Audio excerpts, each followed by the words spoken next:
Hi folks, this is Dr. O with another short video for Management 332, this time with a focus on waste and sustainability in business. Last time we took a look at three different issues. First being resistance to change. If we move towards sustainability, there might be resistance to change, and we talked about change leadership and the issue of change and the heart. Resisting change, we looked at some reasons why it could actually be quite rational, even if we're not in that space ourselves at the moment.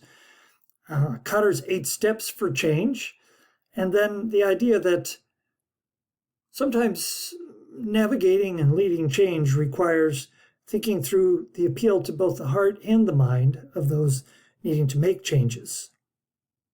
This time, we're looking at the question of zero waste and sustainability, the business case.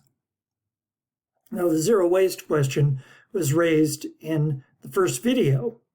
And this is the fellow in the video when he realized that he had this much stuff, which obviously goes beyond the picture frame, from 1 month, his own trash, and raised the kind of shocking specter about the huge amount of trash that's generated on Earth every day, that each individual puts out over 1,300 pounds of trash per year. And he decided he was going to make some adjustments to try to live close to zero waste for a week.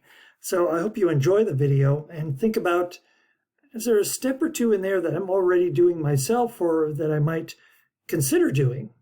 Or maybe you'll say some of that was completely silly, but hopefully it sparks your thinking about our personal impacts on the world around us and how we could, without maybe too much effort, be able to make some significant reductions.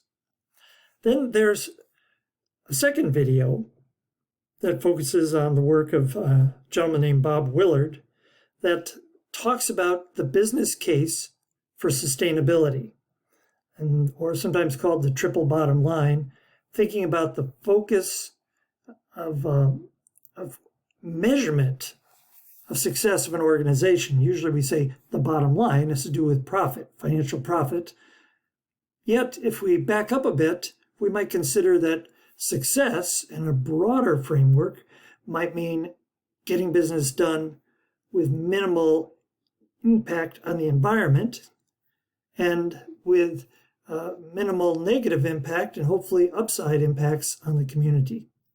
So there are a couple of discussion questions, one from the prior video and the material there, and one related to the material highlighted in this video. I hope you enjoy the discussions and that you put some substantial writing into both your initial post and your reply. A good reply is more than, hey, yeah, I agree. It shows an appreciation for what the other person says and maybe raises a question or takes exception. Make it more like a discussion.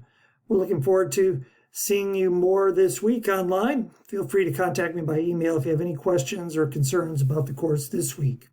God bless and take care.